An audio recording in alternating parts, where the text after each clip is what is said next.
one of the things to watch is just going to be if like McKinnon or Hellebuck does anything that really pushes them forward or helps seal the deal or sway the voting. Like that doesn't hold all that much for me either.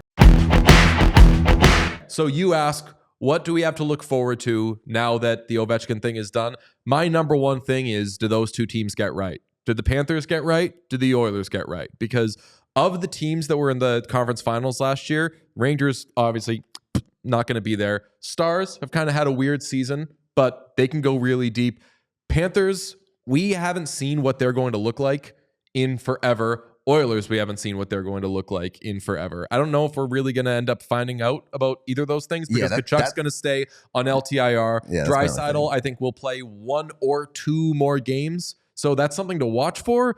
Maybe like, does Stuart Skinner come back? But other than that, for the 2 Cup finalists, I think we're getting to the playoffs and seeing it then. Right. That's the only, I don't think that you're going to see it during the regular season. You might see a game or 2 of it, but you're not really going to find out who they are as these whole groups until the playoffs when those games actually mean something. What about Marchand, though? Could Marchand, do we just go on Marchand watch and see, can he kind of find his way and get better? The flip side of that is, but I don't think that matters until the playoffs. I think that if he has a couple good games down the home stretch, what is it going to change for you?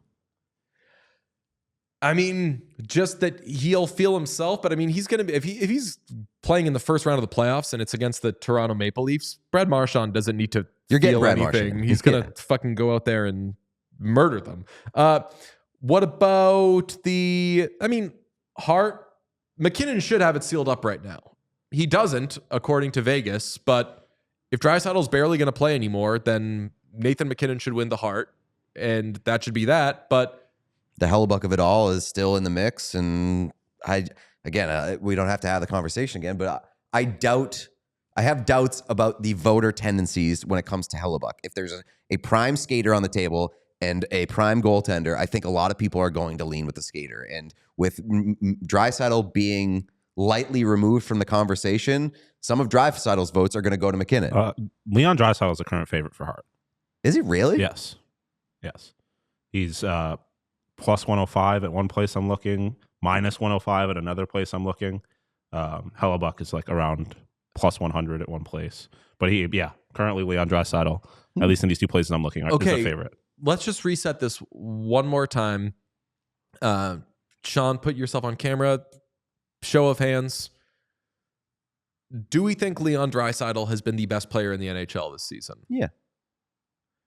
Do we think if he misses enough time and Nathan McKinnon doesn't and puts up a bunch more points that he will probably win Hart? Yes. That's always how it works. What are the 3 of us missing? If we're removing removing time missed from the equation, shouldn't Quinn Hughes win Hart? You got to win too. I think that's part of the equation. You got to make the playoffs? Yeah, I think that's part of the equation. But I think that part of that is that Quinn Hughes was hurt for so long. That's part of the reason why the Vancouver Canucks are not in the playoffs. That's fair.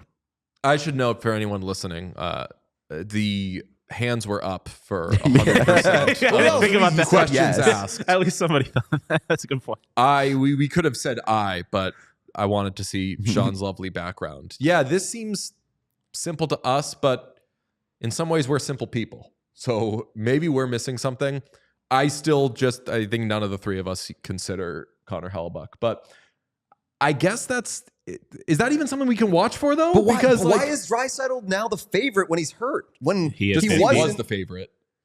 I don't know. I don't understand how odds work or how the odds makers work.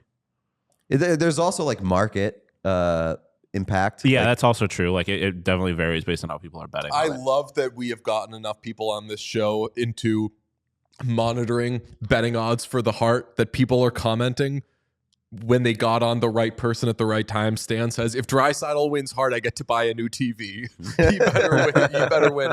I don't think the only wager I've placed is McKinnon plus 1,000. But shout out to anybody who got on anyone plus 400 and up.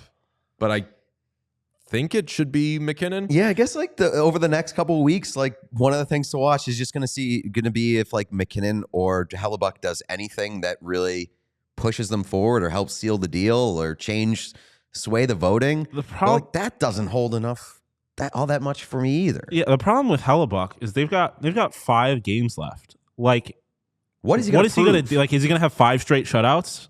Like, otherwise, like, what is he even capable of doing in 5 games? Trophy. Yeah, well, yeah, that's it. Like, what is he going to do in 5 games that is going to launch him into a surefire Hart winner? Yeah, McKinnon I think could really, really impact his case by like just going off. Yeah, and but really that's inflating his kind numbers. of part of my point, right? Like, a goalie, like a player can do a lot in the last 5 games of a year to impact it, but what is a goalie really going to be able to do short of having multiple shutouts? Right, because it's like comparing apples and oranges. Exactly, yeah. So it's like you can't; those numbers aren't going to stack up against each other for the most part. Well, we've found, I guess, what we'll watch for, but I'll just caution. I don't know we're going to see anything and learn anything because if through 76 games, we've been confused for each and every one of them. Right. Is 77, 78, 79, 80, 81, and 82 going to really provide clarification, or are we not going to know until this thing is crowned or until enough people put out their ballots? And Kirk Avery says, I hate Kucherov, but I think he's getting kind of snubbed. You said it before, the plus 7,000 or something? Yeah. Well, why can't Kucherov win it?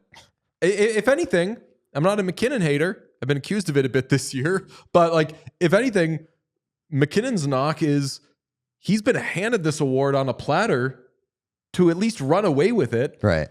And he's kept it close. You know who has the second best goal differential in the NHL? Is it the Colorado Avalanche? No, it's the Tampa Bay Lightning. Oh, I was going to say there's no way they could because famously they had Georgiev. Alexander Georgiev on their team this year. They had one guy on their team for like a month. There's no way they can have the best goal differential. Eileen nailed it. Miro Heiskanen should win because the Stars are booty cheeks without him. A good Peyton Manning MVP. I was so in on the give Peyton Manning the MVP the year he didn't play a single game for the Colts because they were that much worse after he got hurt. Yeah. Just like giving it to a guy just because a team sucks without him. Yeah, that was me with LeBron when he left the Cavs. And the Cavs were like the worst team in the league. Next year, I was like, retroactively give every MVP to LeBron. Yep. Ooh. I mean, how do we make it about we've LeBron? had such a weird relationship with this award this year. We have talked about it 4,000 times more than any other show, which is insane to me because it's not an inconsequential award. It is the MVP award, and the race this year has been so fascinating. Well, even like in the beginning stages when people weren't giving credit to Draisaitl, we were like, "What's going on here?" I feel like we talk about it more than anybody because we're the only people that treat it as a conversation. Like, especially early on, everyone was like, it's clearly Kaprizov, and then true. At different points, people have just been so like, it's obviously this guy, even though it really has not been that obvious at any point this season, I would say. Yeah, that's the thing. Is it hasn't been obvious really at any point until I would say Draisaitl had like a couple weeks where you're like, it's Draisaitl. And I mean, like the first month of the season, absolutely Kaprizov. You're right. Like ran away with it, but then he didn't run away with it anymore, and people were like, it's still Kaprizov. Hand up, we have talked about it more frequently than anybody else, but at least personally, I've gotten nowhere. Like also that. We have been working through it for 6 months. I'm extremely educated on this subject, but I do not have a decision. I have no findings. I remain confused. We all think we know what should happen, but who knows? That's very good of us to admit that we're not that smart. One of the things I wrote down a couple things like, do we care about these things? Do we care about who gets President's Trophy? Do you care if it's the Caps? Do you care if it's the Winnipeg Jets? I think that both of them are a lot of fun, and I think that we underrate how exciting it would be if how interesting it would be if the Jets got the President's Trophy after last year, where they solidified. Doesn't matter what they do in the regular season. Wake me up when it's the playoffs. And then we go to the playoffs and we're like, but they're the best fucking team. I mean, I care only because those two teams in particular seem perfect candidates to be President Trophy winners that crash out in the first round of the playoffs. True. So, like, it's interesting in that regard, but I don't really care, generally speaking, about the President's Trophy. Better story if the Caps win it. I think if you hold a Connor Hellebuck Hart ticket, you absolutely want the Jets to get the President's Trophy because that is just like a notch in his belt. Yeah. Let's discuss that. No. Connor Hellebuck for Hart. The other candidates are, you also wrote down the Oilers and Kings home ice advantage. Those teams played over the weekend, and the Kings are now up 4 points with 6 games left apiece. They do have one more meeting against each other. I've said it before on the show, and you were like, ugh. Nice take. You were like, nah, I don't think so. I said it before on the show. I will say it again. I think this is the year that the Kings can beat the Oilers in the playoffs. So say it with your chest. I agree. This is the year that they can beat them in the playoffs. Like, is this the year that you think it happens? I think, yeah. I'll say if they get matched up in the first round, I will pick the Kings. Okay, well, then get ready to pick the Kings because they're going to play each other. Does the home ice advantage change anything one way or the other? I think it would definitely feel more comfortable picking the Kings if they had home ice advantage. Yeah, Of course, yeah. But I think that it matters. I don't know how much I care. Like, honestly, if they're going to get matched up either way, I don't really care about home ice. Yeah. I think you should care if you're a Kings fan and if you're an Oilers fan. You should care about that. But like as a neutral person, I don't really care. I will say I think a series going back to Edmonton or going to Edmonton after the first 2 games carries a little more juice than a series going to Los Angeles. Like, especially if the Oilers are down 2, a series going back to Edmonton with the Oilers down 2 has juice. A series going I can't say back, but going to LA with the Kings down 2 doesn't really do anything for me. I agree with that. I think the matchups aspect of it matters more to me for the sake of like the Kings matching up their guys against McDavid and whoever they want.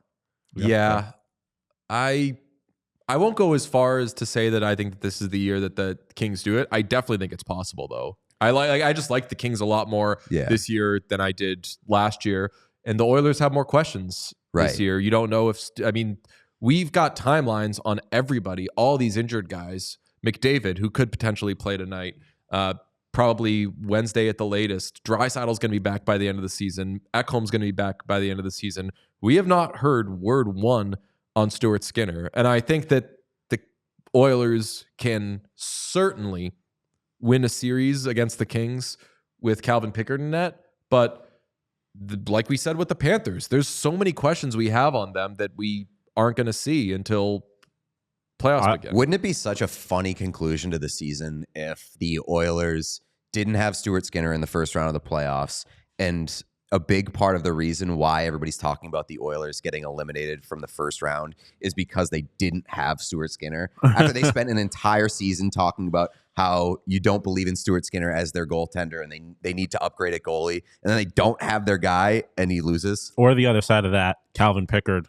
winning them a series and then that's way more believable and way less funny. Well, no, but I'm saying then you have the what do you do with Stuart Skinner conversation if he's back in the second round? Yeah. I don't think that we get to they miss Stuart Skinner. I think they might get to they miss the saves that Stuart Skinner was making last postseason, but Skinner's season has been so frenetic, and quite frankly, it's really just like a month and a half was good and the rest of it was bad, that I think it's a little disingenuous if during this season you're like, man, if Stu were there, they'd be a lot better. Yeah, you can't say that because you don't know which version you're getting. Unless Calvin Pickard comes out and looks like he did against the Seattle Kraken. Like if he comes out and is just giving up 6 goals a night, I think it's pretty easy to say I miss Stuart Skinner. Tonight could be though, Sean, and I'm looking for morning skate stuff, but I think it's just on the West Coast, so they're probably not doing it yet. I believe tonight is start numero uno for your guy Olivier Rodrigue. Oh, that would rock. So that's something to watch. So we've got some things to watch. Like, do teams get healthy? Do they get right? What are the Blues without Holloway? That's a question. We also have probably a couple more debuts to watch, like a Zeev Buium debut. True. At some point, like there's a couple of guys that might show up after the Frozen Four. The Frozen Four would ever get played. If they ever want to fucking do it, take so much 3 time months off in between. Ridiculous. We all silly like the mayor.